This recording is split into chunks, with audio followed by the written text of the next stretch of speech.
এগৰাকী চিৰনিষ্ঠাবান কৃষি বিজ্ঞানী ডক্টৰ গোপালজী ত্ৰিবেদী, পদ্মশ্ৰী 2026। জ্ঞানৰ পৰা বিজ্ঞানলৈ এই যাত্ৰা আৰম্ভ হৈছিল বিহাৰৰ মটলুপুৰ গাঁৱত, য'ত 1930 চনত কৃষিজীৱী পৰিয়ালত তেওঁৰ জন্ম হৈছিল। সৰুৰে পৰাই তেওঁ এজন মেধাৱী ছাত্ৰ আছিল।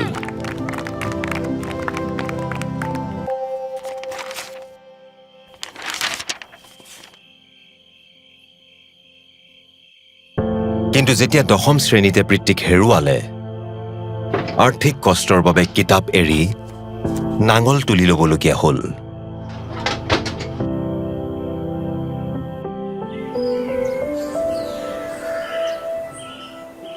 বাবা শুনাচোন। কিন্তু মাকে বিশ্বাস কৰিছিল। বাবা তুমি পঢ়া শুনা কৰা, ঘৰ আমি চম্ভালিম। আৰু শিক্ষকক প্ৰতিভাৰ স্বীকৃতি। তুমি খেতিয়ক, তোমাৰ শিক্ষা খেতিয়কৰ কল্যাণৰ বাবে ব্যৱহাৰ কৰা। ঠিক আছে, সুখী হৈ থাকা। এখন পোষ্ট কাৰ্ডত নামভৰ্তিৰ বাবে আবেদন লিখি পঠালে। পুছা কৃষি বিশ্ববিদ্যালয়ে নামভৰ্তি কৰিলে আৰু বৃত্তিও দিলে। পৰৱৰ্তী সময়ত তেওঁ কৃষি সম্প্ৰসাৰণ সম্পৰ্কীয় উদ্দেশ্যক PhDৰ বিষয় হিচাপে বাছি লৈছিল। ইয়াৰ পিছত তেওঁ অধ্যাপক, বিশ্ববিদ্যালয়ৰ সঞ্চালক, উপাচাৰ্য আদি পদত কাৰ্যনিৰ্বাহ কৰে। বিজ্ঞানী হিচাপে গোপালজীয়ে খেতিক সৰল কৰি কৃষকক সবলীকৰণৰ বাবে নিৰন্তৰ প্ৰচেষ্টা চলাইছিল।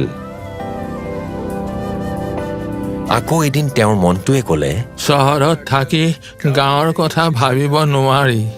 সেইবাবেই অৱসৰ লোৱাৰ পাছত কৃষকৰ মাজত থাকি তেওঁলোকৰ সমস্যা সমাধান কৰিবলৈ তেওঁ উভতি আহিল নিজৰ গাঁও মটলুপুৰলৈ।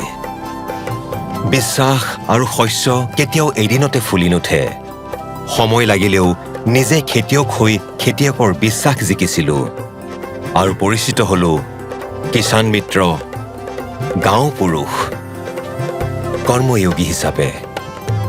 কেনপি মেনেজমেণ্টৰ প্ৰশিক্ষণ দি তেওঁ মুজাফৰপুৰত লিচুৰ বাগিচাৰ উৎপাদন বৃদ্ধি কৰিছিল। পানীৰে ভৰা অঞ্চলত মীন পালন আৰু মাখানা চিংঘাৰা ভিত্তিক কৃষিৰ উন্নয়ন কৰি কৃষকৰ আয় বৃদ্ধি কৰিছিল। শীতকালীন মাকৈ খেতিৰ বাবে বৈজ্ঞানিক পদ্ধতি প্ৰদৰ্শন কৰি মাকৈ উৎপাদন বহুগুণ বৃদ্ধি কৰিছিল। গোপালজীৰ এই প্ৰচেষ্টাই কৃষি ক্ষেত্ৰলৈ আনিলে বিজ্ঞান আৰু কৃষকৰ বাবে লাভ আৰু সন্মান।